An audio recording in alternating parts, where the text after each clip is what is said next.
also see Kyrie Irving in the lineup for the Cleveland Cavaliers. He played in Game 4, the series clincher of the Eastern Conference Finals, 16 points in 22 minutes after missing 2 games due to a left knee injury. Our very own Rachel Nichols sat down with Kyrie to get a status update as he heads into his very first finals appearance. Well, Kyrie, when we sat down before the playoffs started, you were this postseason newbie. Now you guys have been through all the highs, the lows. You've been through so much physically. What is it like to finally be here at the NBA Finals, playing for that trophy that you'd only really seen on TV all these years? It's an amazing feeling. Honestly, all the hard work that we've put in throughout the regular season, and then all the series, round 1, all the way to the Eastern Conference Finals, is it's what it's all about, and it's what you want to experience, especially with a group that you've been with for most of the year. We've had a lot of changes and, like you said, a lot of ups and downs. So this is what it all boils down to: is playing at the highest stage and playing for the Larry O'Brien Trophy. Your health has been such a factor these past few weeks. Where are you right now with the tendonitis in the knee and going into what you think you can or can't do for Game 1? I feel like I'm in a good place. Just going to continue with my treatment and continue to do the things necessary in order for me to be prepared to be out there with my teammates. Your coach said yesterday that your progress has been slower than expected. Yeah. Like I said, I'm in a good place, where I am physically. Obviously, you just have to take time, listen to your body, but I will be ready for Game 1 and be out there with my teammates. And playing hurt involves a lot of things. It's not just physical. You've talked about the mental aspect. You said you have to play some mental games with yourself. What are you talking about?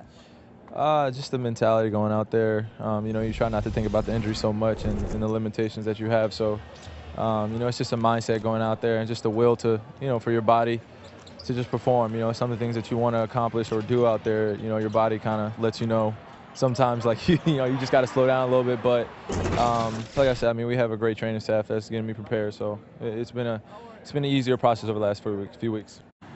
Whatever he can give us is going to be great for our team. Kyrie at 50, Kyrie at 60, Kyrie at 70 is better than Kyrie at 0. His presence on the floor, when that number 2 Irving steps on the court, he's a presence. And the defense has to be aware of him, has to account for him because of his ability just to make plays. And, but you definitely can appreciate it. Any guys playing through injuries, we all are at this point, but he's dealing with something that's even more challenging. So you definitely commend him. Well, they've been pretty ambiguous throughout this entire process. The Cavs and Kyrie haven't given us much more than just left knee tendonitis. But today, what we think is good news. Rachel Nichols also filed a report saying that the general manager of the Cleveland Cavaliers, David Griffin, said no additional structural damage can be done to the knee as Kyrie plays through it. It's a matter of him getting comfortable. So, Smitty, we know, as LeBron said, Kyrie at any percentage could light up the scoreboard, but what type of liability is he out there defensively? Well, that's going to be the big question. I think offensively you can have him not handle the basketball, be the primary ball handler, but LeBron making plays, and by him standing out there, even though he's not getting shots or even making shots, you get a chance to play 4-on-4 because he's been lights out, knocking down open threes and open jump shots, especially uncontested. But the question is, obviously, how much he can give them defensively, and there's the challenge, I think, for David Blatt and his coaching staff, Rick.